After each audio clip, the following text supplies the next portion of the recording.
Assalamu alaikum rahmatullahi wa barakatuh. You know, I bumped into this brother. It was a little while back, but I seen him again, and it brought back to me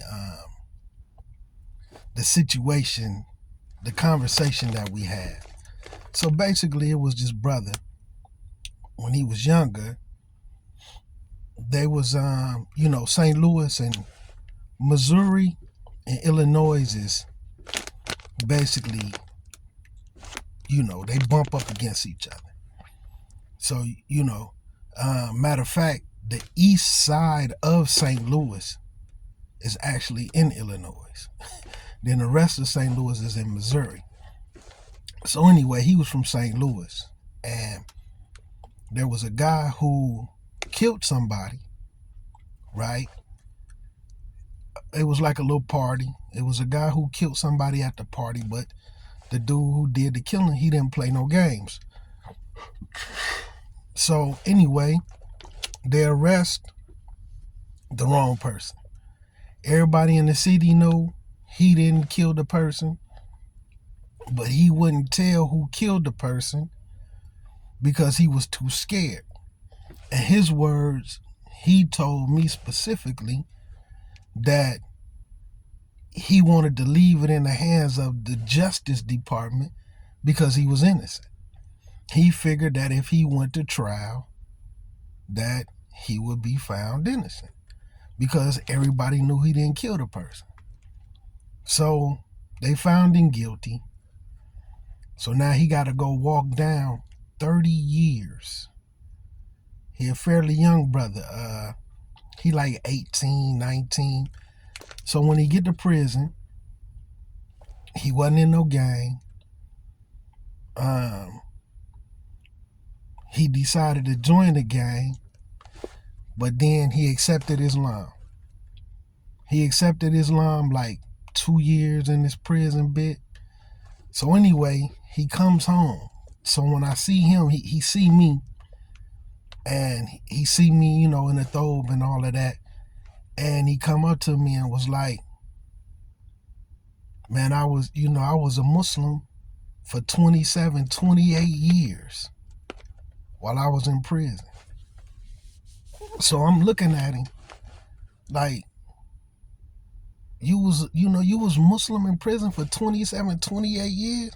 And he was like, man, Islam got me through a lot of dark times. So, he recited the Al-Fatiha, started talking about Sirat al-Mustaqim, and basically was saying how every religion under the sun, whether it's Buddhist, everything that people consider a religion under the sun, all of it is Sirat al-Mustaqim. So, but the thing that he said to me, and this is why I'm talking about it, he told me when he first got home, the first thing he did, he said before he even went and got a woman, before he even went to the little fast food restaurant, as soon as he got home, the first thing he did was went to the masjid. And he said when he got to the masjid, the brothers, he was African American, he said the African Americans shunned him. The man said he still had his prison boots and like some sweatpants. You in jail 27 years, so like the clothes he had when he got arrested, he couldn't fit none of that.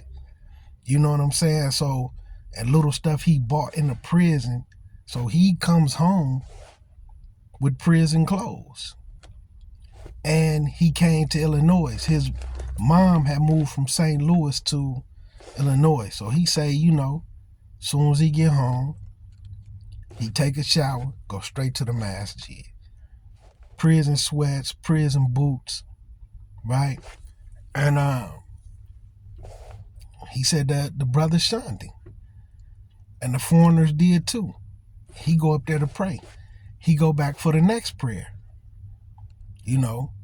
They pretty much shunning him again, not salaming him back. So he go for Jumar that Friday. So he automatically, ask who the administration.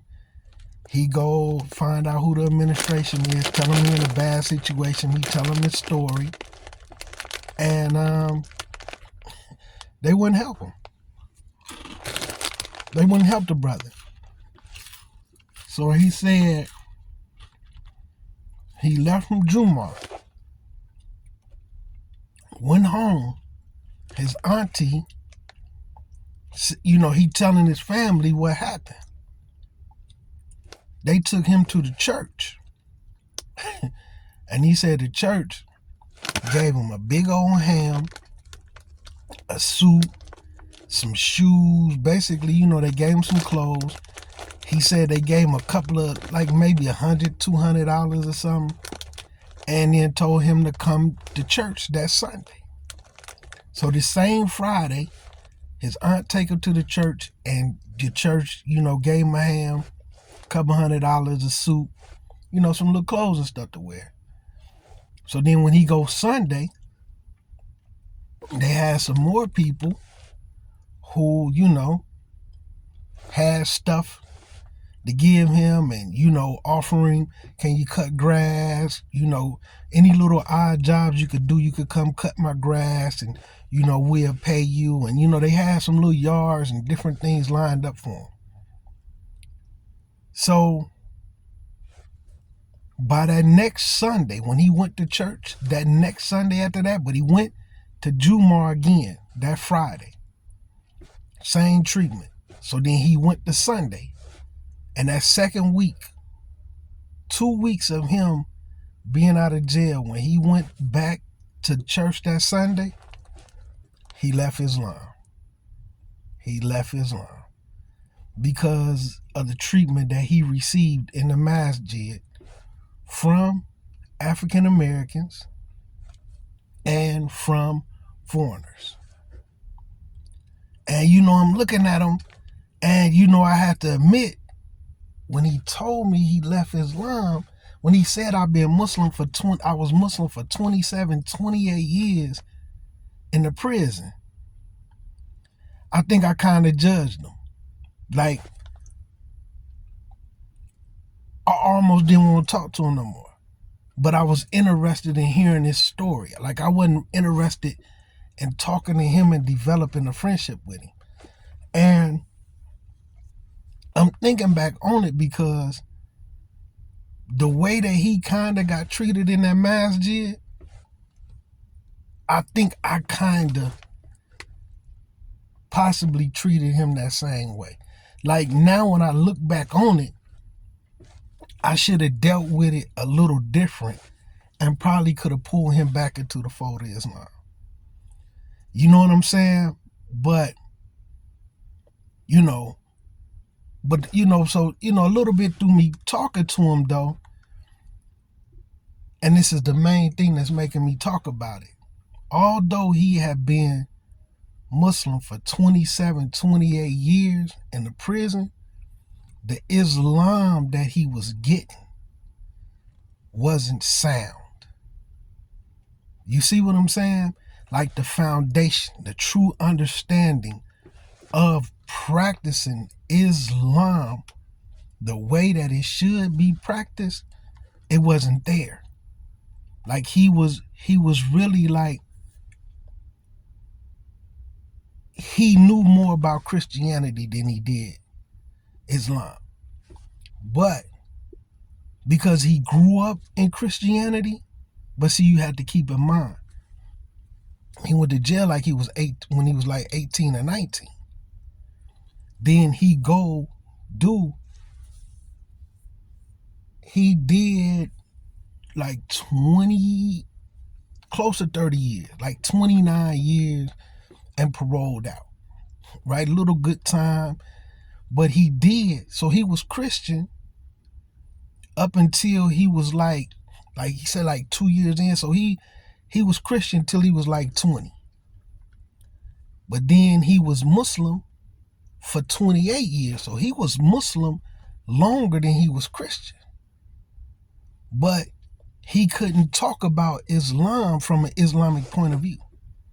Like for instance, he knew more about Jesus than he knew about Isa alayhi salam. You see what I'm saying? He knew more Bible than he knew Quran. But by him feeling everything under the sun was Siratul Mustaqim, it was perfectly fine for him to stick to learning that more than for him to learn Islam. Now, when I bumped into him, he had only been out. He hadn't even been out a whole entire year. So even though he went back to Christianity, even if you give him that whole year, we talking about 21 years as a Christian as opposed to 27, 28 years of being Muslim, but he still knew more Christianity than he knew about Islam. You see what I'm saying? So he really never got that strong foundation that help a person stay in the fold of Islam. Because, I'm going to be honest, some of the thing that made me look at him was when you was in a bad situation and you got into that penitentiary, you turned to Islam because you felt like Christianity failed you. You was mad at Jesus, which he was. He innocent. This man, they wasn't doing 85% when he got the time. So dude got like 60 years on a murder, had to do 50%, had to do 30 years off of 60, right? So when he got to the prison, he had to join the gang to not be bullied. You know what I'm saying? Some people clung to him because he didn't tell on the person who really did it. And then the Islam came with the gang, and then he accepted what he was referring to as al-Islam. But my point is, though, it was that basics of that basic level of education that was not really there. And what it reminded me of was, so it was a time when I moved to the city that I'm in now, right? And I'm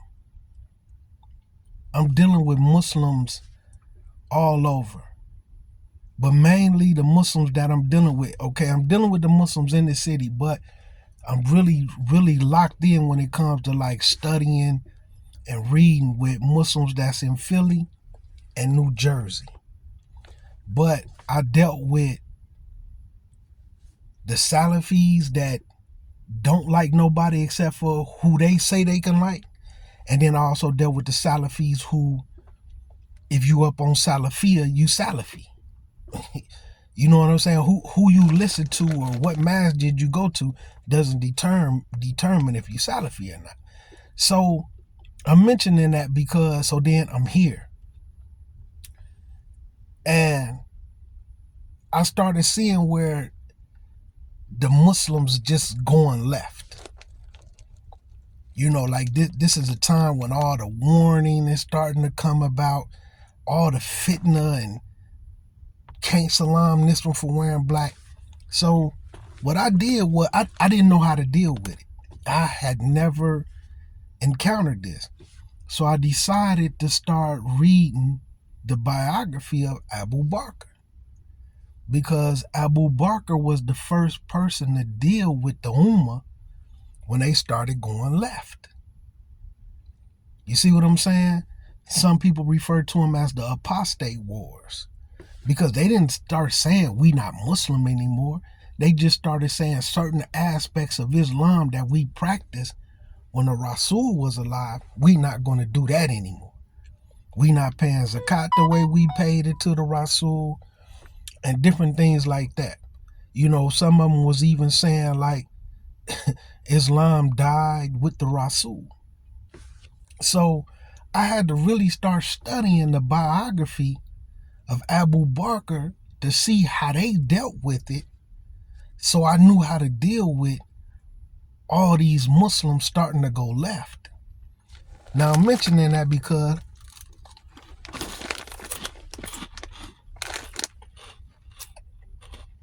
one of the key things that I took from the biography of Abu Bakr was, one, the firm stance that he had to take to preserve Islam.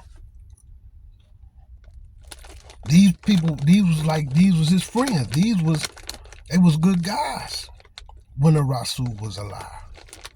They fought in wars and everything. But then when the Rasul passed away, they went left. So the firm stance that Abu Bakr, even Umar, and may Allah be pleased with all of them, Umar didn't agree with Abu Bakr in the beginning on the stance that he was taking against the Muslims, right? Until he hit him with some hot Quran and Sunnah. So the second thing that I took from it was, what caused a lot of them going left was what they was previously to accepting Islam. Some of that belief was in their Islam stronger than their Islam was. You see what I'm saying? So like the people who was worshiping the sun and accepted Islam, some of the kufr of sun worship was still in them. Some of the people who left Christianity and came to Islam, some of the kufr from Christianity was still in them, but it was in them stronger than the Islam that was in them. The same with the Jews. So it started to point out specific things that was from different ways that people worshipped, and they started bringing it to Islam. You see what I'm saying? And a lot of it crept through and manifested its way into some of the belief system that we have now. Like how it say, people started to say certain things like, I can't say it was in Christianity, but sometimes if enough people say it and spread it, and they're Christian, you're going to get it from them. So, because like when I was younger, I grew up Christian. So I was kind of taught that God was in our heart, that God lived inside of us. You see what I'm saying?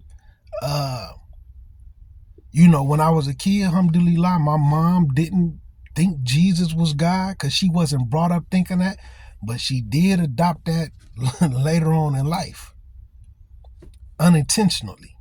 Like right now, she'll say, I don't believe Jesus is God, but when she needs something or something go good for her, she thank Jesus. So, because that's what everybody does around her. So she don't realize that she's putting Jesus over God. So I wasn't necessarily taught that. So we was taught that God was in our heart and this and that. So you see certain Muslims who come from that will say things like Allah is inside of us. And like I say, even in Christianity, I don't know where it came from. I can't say that those teachings was in the Bible, but it was just showing how back in that day, those individuals who started saying that, they was transferring those beliefs to their Islam. And right now today, some of those beliefs is in some of us who's Muslim. Some of us who's Muslim. And that was the case with that brother. A lot of what he believed as a Christian, he just transferred it to Islam. And one thing that I seen, Abu Bakr, Umar, Uthman, Ali, they didn't refer to none of these beliefs of kufr that was added into it as Sirato Mustaqim. They didn't start saying, oh, this is Sirato Mustaqim, so it's fine. Nah, that's a bunch of foolishness that y'all done came up with yourself from different things. Fire worshipers, sun worshipers, whatever they was before it creeped in. So me noticing now, it's a real good brother, man. I don't know his name. I just watch his videos from time to time.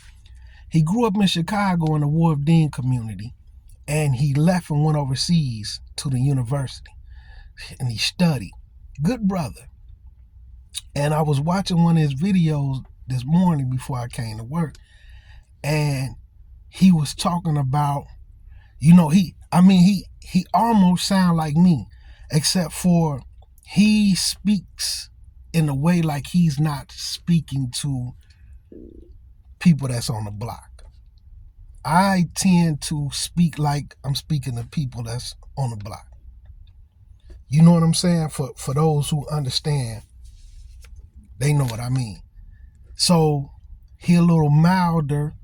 But anyway, he was saying, like, in Chicago, he was like, either you was caught up in some Moorish gang version of Islam, or you accepted what they was referring to as Orthodox Islam, which they referred to as Arab Islam, or you follow Minister Farrakhan. So this is what he was talking about, but he was saying how from that time to now, so of course by him going with Wharf Dean, his family was from the Nation of Islam, and then his parents left the Nation of Islam with Wharf Dean Muhammad, Elijah Muhammad's son. But basically, he was saying how right now, throughout his years, he's seeing how real, true Islamic education and people knowing the deen and understanding it on an academic level is being lost. He was like, right now, when you start to talk to the majority of the people, they really speaking from their opinion, or they have a lot of what they believed in still instilled in them. You see what I'm saying? But he a real good brother, man. I listened to him.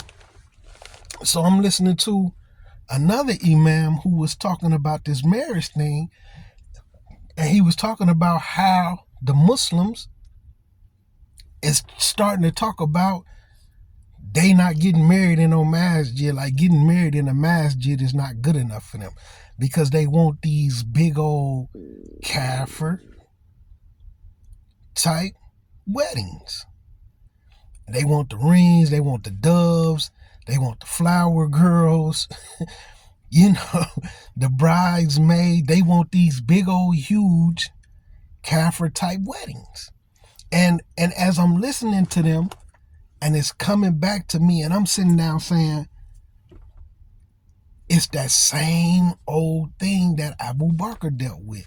What their belief system was before they accepted Islam, a lot of that is still heavily instilled in them. And that's what I be noticing, like, sometimes when I be talking to people, like if they was a Moorish American, it's a brother I know, another brother, man, did 26 years, but he was a Moorish American when he went to jail. About like the last 15 years, so out of 25, basically the last 15 years, he ended up switching over and becoming what he refers to as a Sunni Muslim. But soon as he came home and came to the masjid, he went right back to that Moor stuff. That's my nationality. You don't need a driver's license. And then like certain people who I know who was in the Nation of Islam. Like, wallahi, it was a brother in the Nation of Islam. Well, he said he was.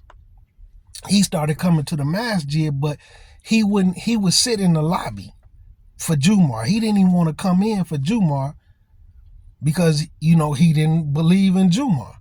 But wallahi, and I'm not saying this as a racist thing, but dude had like a 300-something pound white woman and he ate pork. But dude had a real card. He was a card-carrying member of the Nation of Islam. But he joined in Wisconsin. So, but some of those beliefs wouldn't lead. You know what I'm saying? So it's like, it doesn't leave them. And like some of them will almost get offended. Like somebody could say something bogus about Prophet Muhammad that's bogus. It won't bother them. But if you say something that's the truth about Noble Drew Ali or Elijah Muhammad or Louis Farrakhan, they'd be ready to fight you. They would be ready to fight you, even though they feel like they done left it. Even with some of the same with the Christians. If you sit down and tell them, some of the Muslims, man, hey man, wish him happy birthday to the person who done died. I'm screaming all the way up to heaven to this person that died to watch over me. Man, that's not Islam. You'll have some real issues with them. And,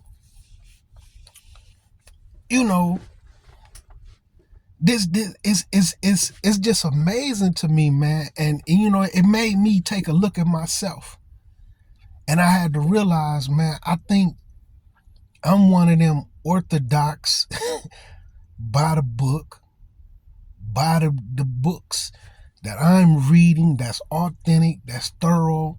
Like right now, today, right here in my book bag, I'm reading volume number 8 of Tafsir Qurtubi. Like I'm bringing it to work with me. I'm going through real heavily Surah Al-Tawbah. You know what I'm saying? And just looking at it and how through the tafsirs and the way that the companions, they breaking it down, and like the times that was going on is making me look at things a lot different than I looked at it just reading the Quran. But and I know that, I look at myself, like I say, a lot of years, I didn't accept Islam the way that I was supposed to, because I didn't want to leave the little stuff that I had in me where it was cool for me to call myself a Muslim, but I didn't want all the practices and everything that came with it. You see what I'm saying? I wanted to be Muslim and do me. And it took me a lot of years. I did that a lot of years without accepting Islam for what it really was. And then once I accepted Islam for what it really was, it took me a little amount of time to learn how to implement it, as opposed to just knowing stuff, what a book say, but how to actually put it into practice, which I'm still working on. But, that's something that I'm really starting to see. Like, I don't really do Instagram, but it'd be certain things, if you don't have a Instagram account, certain imams leaving Facebook and going to Instagram.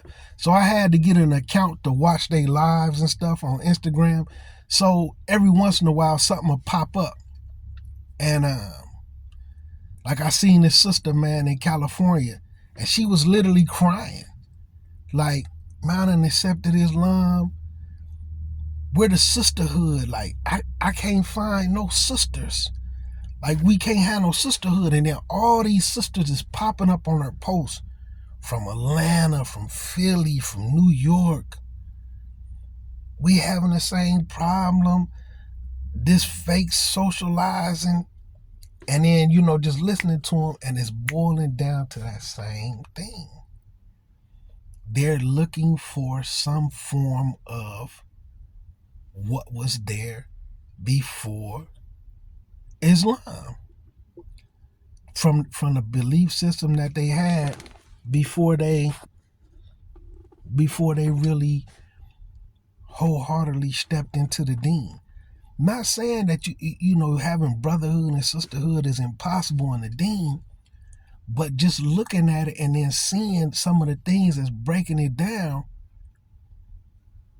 people got a problem with what Islam telling them to do. They don't nobody want to study, don't nobody want to learn. Alhamdulillah, I don't know, it's probably been about a week. One of the brothers, man, who listened to my channel, little young brother, man, I make dua for him. Because, he's in a very rough city. I've been through there. Very, very rough city. The Islam there is pretty decent, but you have a cluster of beliefs there. You got I know some black Sufis that's there. I know and they got some masjids, and I know some of the Salafis, we don't like nobody but us Salafis. They got a stronghold on one of the masjids there. So, some of the Dawas there, and then, you have the other Salafis who, that stuff that y'all talking to, if I listen to this scholar, it mean I'm not Salafi. So it's a mixture there.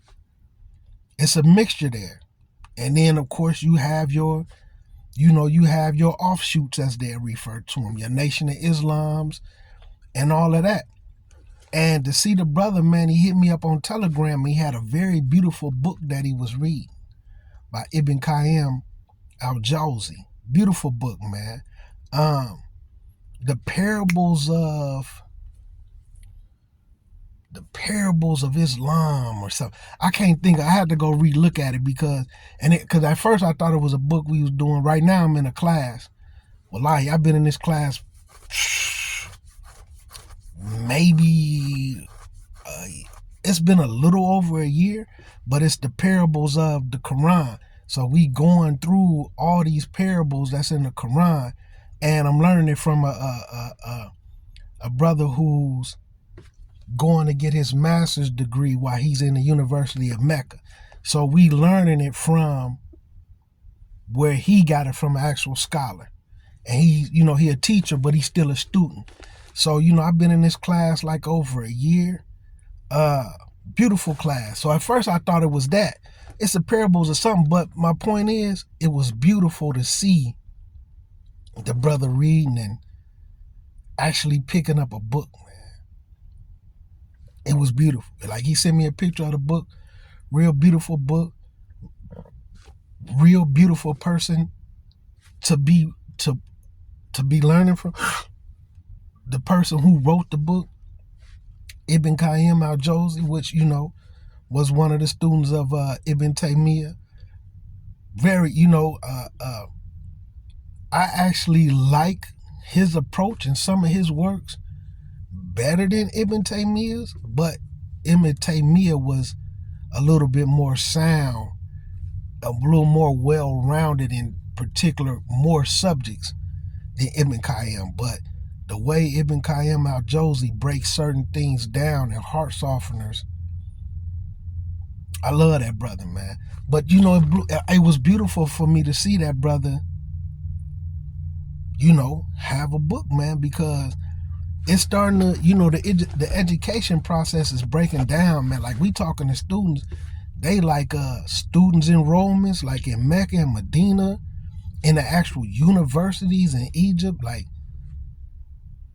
the numbers is down.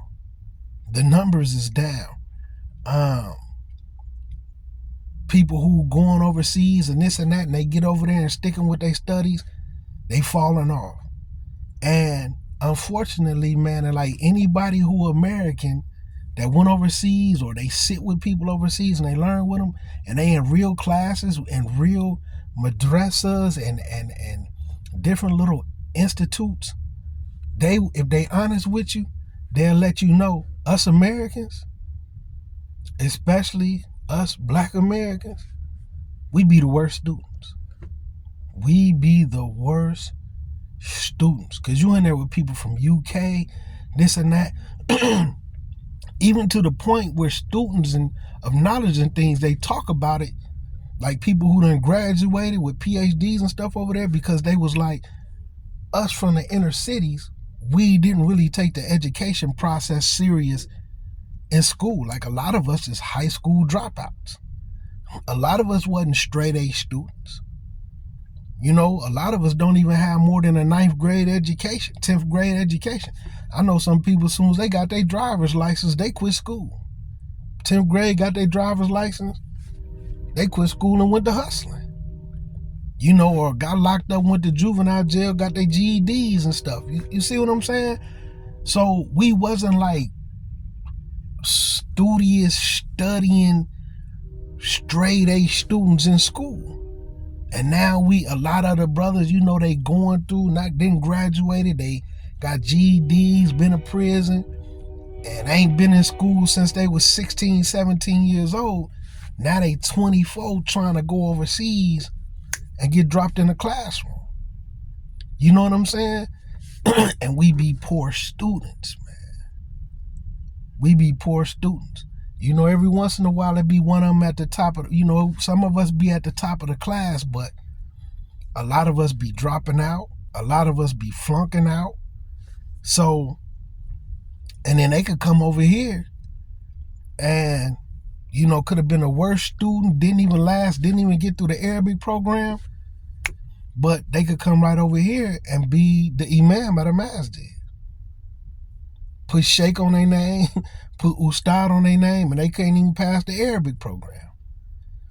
You know what I'm saying? And push their agenda on you, you know, so it just, like I said, I just wanted to chop it up for a minute, man, because me thinking about that brother, man, 27, 28 years in the prison, and what he knew about Christianity, although he was Muslim longer, he knew more Christianity than he knew about Islam. And I'm telling you, sometimes when I talk to brothers and we get to talking about Islam and they'll start talking about, well, you know, Job was tested with Job this, and, you know, it's like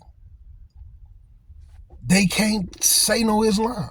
Like, they can't say what the Quran says about that particular person.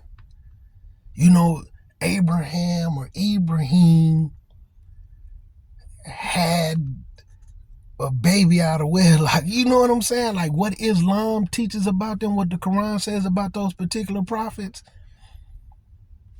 they can't quote none of that. You know what I'm saying? And then they had that same thing that he said. Well, all that's Siratal Mustaqim. Now, you know, confusing that Allah did send them something down, but if you want to run around talking about Jesus turned water to wine, but you can't say what Isa did in the Quran, Jesus turning water to wine at a wedding isn't Siratal Mustaqim. Especially when you go to that book and see that Musa, well, Moses in that book, outlawed drinking alcohol. So now Jesus in the book gonna come behind him and turn water into wine? Like, so that's what I'm saying, man. Like, it's just unfortunate, man. And it's scary, man. It's scary. And I'm seeing right now, like I said, man, a lot. And I'm not, you know, it just, you know, it's just dawning on me. And I'm really reflecting on it because this was some of the stuff that I read that Abu Bakr had to deal with. Like those things that people believed in, whatever it was. Like real talk, man. I know some Moorish Americans, and they could tell you more about Noble Drew Ali than they could tell you about Prophet Muhammad, sallallahu alaihi wasallam. Real talk. I know some Muslims that was 5%ers, because I toured with the 5%ers. They could tell you more about Clarence 13X than they could tell you about Abu Bakr, Uthman, or Umar. And same with some of the people I know from the nation. They could tell you more about Fard Muhammad than they could tell you about Prophet Muhammad. You know what I'm saying? Like that sound. And some of that stuff is in there. Like I said, man, I know some of them, man, like real talk. You say something about Noble Drew Ali or don't want to call him a prophet or this and that, it enraged some of them brothers, man. You say something about Minister Farrakhan, not even something bad. Like, hey, man, you know, at the end of the day, no disrespect to him. Yeah, They got some good things that help you as a black man in America, but the stuff they say about Islam, no matter if they saying this is the Quran, the spin and stuff they put them in, that stuff is not Islam, man. From the Moors, we just gonna keep it 100. Now, do they have some aspects of Islam in this day? Yeah, they fast for Ramadan. You know, not to really get into that, but like I said, man, you say something, man, and then like somebody could say something crazy about the Rasul, it don't bother them. It don't bother them. But let them sit down and say something like a prime example. When you was going up there to Mosque Miriam and this and that when Farrakhan was still in Chicago, how many Jumu'ah prayers did he lead? Oh, brother, you disrespectful. And, man, he's great, man. The Honorable Louis Farrakhan is great, brother. You don't disrespect his name. All I'm doing is asking, how many Jumu'ah prayers did you go to? How many Jumu'ah prayers? Because, like real talk, it's a dude, you know, he's a Moorish American, but he goes to Chicago every Sunday to go to Mosque Miriam for church. But if you say, you know, man, brother, because like he Moorish American, but his thing is, I want to go get my Islam from there because I'm not allowed in the dirty Arabs masjid. So, you know, all right, I feel you, man, but you know, when you was going up there back in the day, how many times did you go to, how many Jumu'ah Salats did Farrakhan lead? Oh, brother, see, there you go. You know what I'm saying? Like, you might almost have to, brother, the Honorable Minister Louis Farrakhan, I'm sitting up saying, hey, I'm not saying he a bad person. I'm just asking from the things that involve Islam.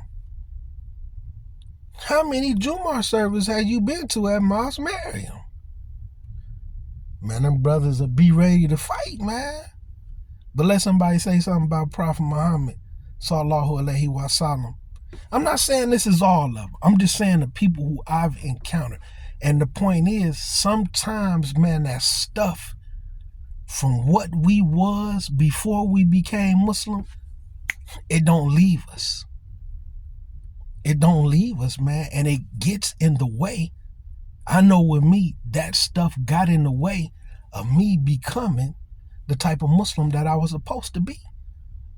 You know what I'm saying? Because it's the same way people getting attached to personalities. You attached to Noble Drew Ali, you attached to Farah Muhammad and Elijah Muhammad, and what we talking about when it comes to Islamic teachings, not Islamic terminology. How you gonna go get that better than you could get it from Prophet Muhammad? You know what I'm saying? And not none of that Ahmadiyyan, Muhammad Malani, Ali stuff. You know, I used to have that old Ahmadiyyan. Not none of that stuff, man. And not the Circle 7 Quran. Yeah, there's some good teachings, man, that you can learn as being a black man in America. But you could pick up a Dr. Seuss book where it say, don't eat green eggs and ham. You could be like, you know what? You shouldn't, you let this be a lesson not to eat rotten eggs and ham. You could learn something from a Dr. Seuss book.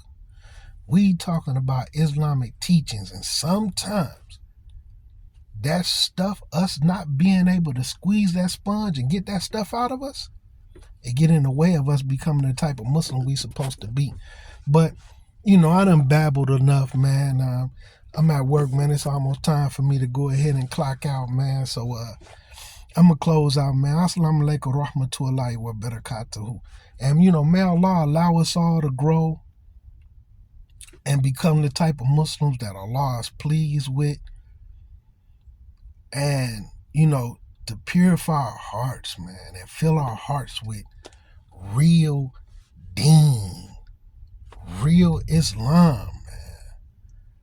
You know, like real talk, man, because like it's coming in my head like right now.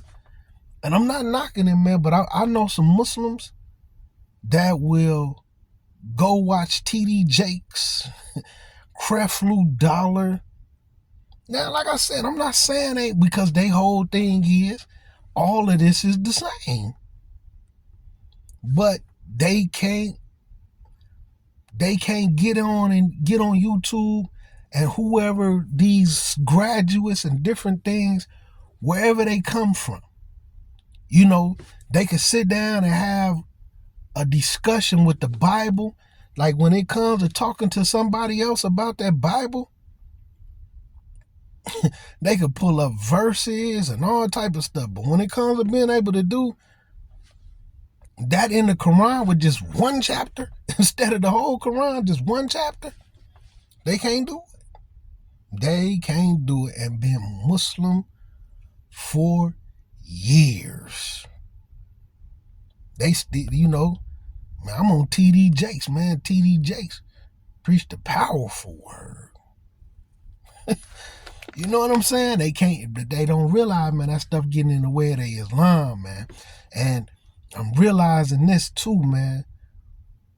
We trying to fit the kufr that we have in our life into an Islamic box, as opposed to trying to fit real Islam into our life the way that it's supposed to be. And that's why, that's why I had to put it on myself and say, I'm what people just call too orthodox. I'm too traditional. I'm stuck on that old desert Arab Islam. You know what I'm saying? Too much Quran and Sunnah. I know there's wiggle room for certain things, but I don't know, man. Alhamdulillah, man. So, man, just, may Allah, man, purify our hearts, man, and help us get that stuff up out of our hearts, man, because when you get to learning your Quran, man, you'll realize, man, that stuff is a disease. And when you have that disease in your heart, you can look at Islam the wrong way through the lens of the Quran and Sunnah, and that disease can increase. And the Quran tells us that. The Quran tells us that. When we listen to what the Quran tells us, the way that Prophet Muhammad sallallahu alaihi wasallam taught it and explained it to his companions who was promised Jannah, and we listen to what they say about it, that's who we need to get our understanding from. And the scholars and the people who passed those teachings on and taught it like that, not how what Noble Drew Ali said the Quran ayat means.